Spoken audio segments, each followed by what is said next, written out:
think one of Braden's first three-point attempts, he shot the ball, and you were already pumping your fist. Yeah. You had that telepathic sense No. there that it was going to go in. Is it something Just- that you saw yeah. leading into this game that knew that he was kind of locked in today? No, not at all. I don't have that gauge on him. So I just like him. I wish he would shoot more. You know, since day one, I've told him that. Like, shoot the basketball. They want to go under ball screens, stop and shoot him. You know, he's a 40 to 45% three-point shooter. It makes sense to do it. Anytime you have the ability to play through ball screens and get angles and pass and get to the rim and shoot, you know, take your pull-ups too.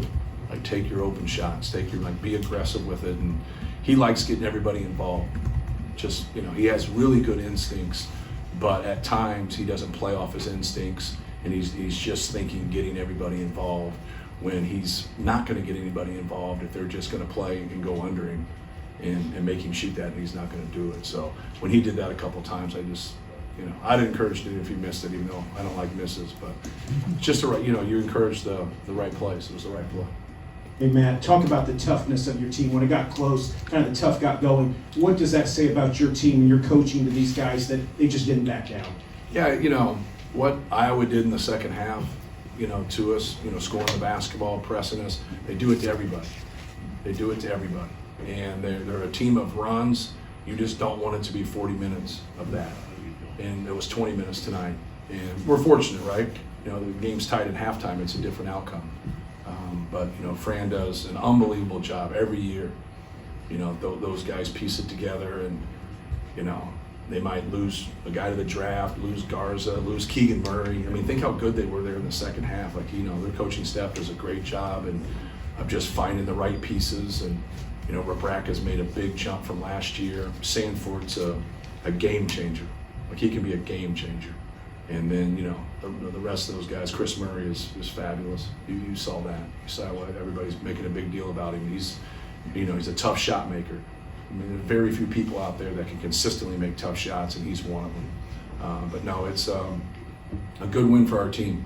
Really good win for our team. We got to be able to build on this and just keep getting better. Matt, it was pretty much two halves out there. What was the difference between the first half and second? Obviously, pace points. How was Iowa able to control the pace of the second? Yeah, well, they outscored us by 3 in the second half. So a lot of times when it ends that way and you're ugly, like, you turn the ball over and it just doesn't finish right. Like, people leave, and then like, oh man, I wish we could have taken care of the basketball. And I'm not going to apologize for beating a 6th seed in the NCAA tournament by 14 points. First thing I told our guys in there was, we out-rebounded by 20, because everybody's going to talk about those turnovers. Sure, we don't want to turn the basketball over, but we also worked really hard to be in a great position. Doesn't mean we're trying to relax, but we simply couldn't stop them. But the good news was they couldn't stop us either. And so there in the second half, it was just back and forth. It'd be great for a fan if you had two halves that way. I don't think it'd be great for coaches. So, but that piece of it is, you got to do a better job of being able to score and then go and set your defense. And you see when you don't set your defense and you don't get up there and get the basketball and match up right away, you can see how quick they can turn and get a 3 or get a drive. But I also think it's a great game because they doubled Zach-Edey every single time he touched it, and we're still able to score 87 points. I think that's a positive. You talked about the doubling Zach-Edey every time he touches it. When that happens, how important is Caleb and his energy that he puts on the interior? Yeah, you got to be quick on your dives. We dive a lot with our other big. A couple of times he didn't dive, and it hurt us because when you dive and they don't take you, you get a layup. When you dive and they take you, they've pulled somebody. So and now you got 2-on-1 on that backside, so it's easier to make that pass. They'll just match up to you, if you don't dive. In those positions. But I thought Caleb was great. Obviously, he got a double-double. He hit a big 3 in the game. But, I thought he did a lot of good things. Him and Mason together, they didn't play it all together. And they had 21 and 14. That's not bad from your four slot.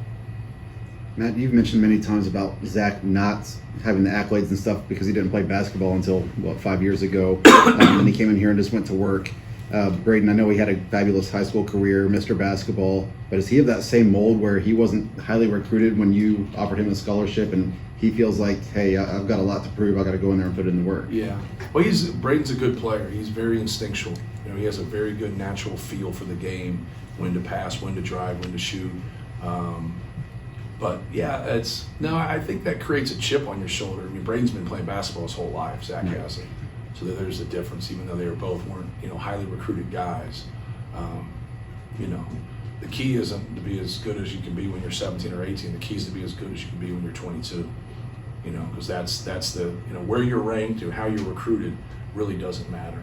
It just doesn't. As long as you can get an opportunity, both of those guys obviously have.